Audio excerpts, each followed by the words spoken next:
Today, we're diving into a story that starts with something as simple as a professional handshake and ends in absolute tragedy. We're going to uncover how a connection at a company called Meridian Insurance spiraled into a fatal obsession and how it left multiple lives and a corporate giant in total ruins. And this was the message found glowing on a laptop screen right there at the scene. It's like a digital ghost in a room filled with tragedy. And even though it was sent months earlier, it perfectly captured the obsession that led to that final horrific moment. So let's set the scene. We're in a hotel room in Boston back in 2018. But the evidence here wasn't just physical. Along with two bodies, the police found three phones. And those phones were like digital treasure troves, holding thousands of secrets that had been hiding in plain sight the whole time. To really get what happened in that room, though, we have to understand the people involved and the incredible trust that was just completely shattered. It all started with two rising stars in the corporate world.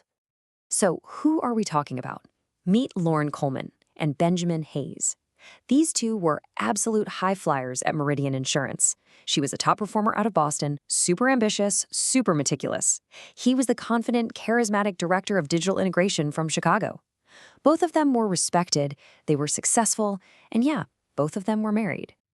You know, this whole thing didn't start with some grand, evil plan. It started with something incredibly ordinary. A handshake at a corporate conference in Chicago. This was just 3 months before the tragedy. It seemed purely professional, at first. But what started as just professional admiration, it escalated. And it escalated fast. Just 3 days after they met, they have their first after-hours call. Then, within 2 weeks, a shared work document had basically become their own private, secret world. And get this, after only 1 month, they were already arranging their first secret meeting. And the sheer volume of their communication is just staggering. Think about this number for a second. In less than 3 months, they exchanged 4,867 messages. This wasn't just texting. This was the digital trail that investigators later used to map out their rapid descent into obsession. And this right here, this captures their double lives perfectly. Publicly, their emails were all flawless corporate speak, Q4 strategy, digital integration, targets. But privately, in their texts, the messages got desperate and dangerously intimate. The shift is just wild. And this obsession, it wasn't happening in a vacuum. It started leaking out, causing cracks in every part of their lives. The warning signs started popping up everywhere. Lauren's meticulous work ethic, it just crumbled. She started missing deadlines. Benjamin became so distracted he was checking his phone constantly, even during client meetings. And at home, their spouses started noticing things.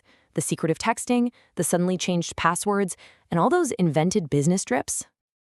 This was a confession Benjamin actually typed into one of their shared work documents. These professional files had become their secret confessionals. It was the one place they could admit just how deep this addiction was, and how it was now completely controlling their lives.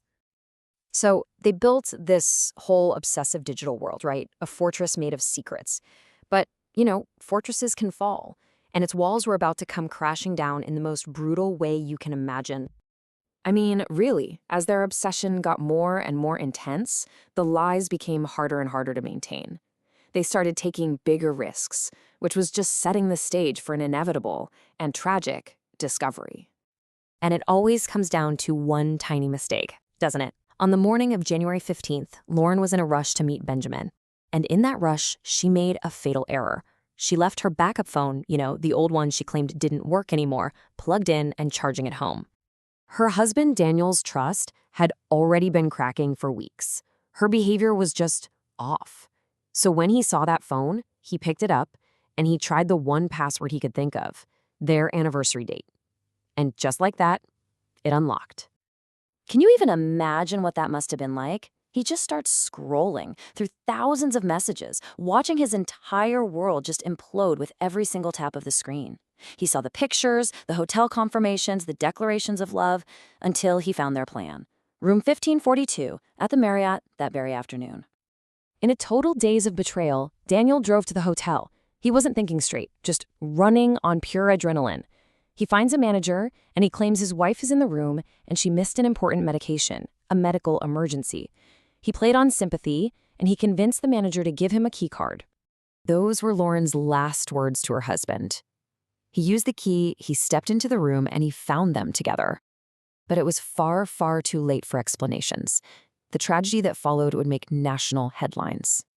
You'd think the story ends there, in that hotel room. But it didn't, not even close. It sent a seismic shockwave through Meridian Insurance Group, a corporate giant that was now facing its own crisis of trust and security. For a company like Meridian, the fallout from the double murder was immediate, and it was devastating.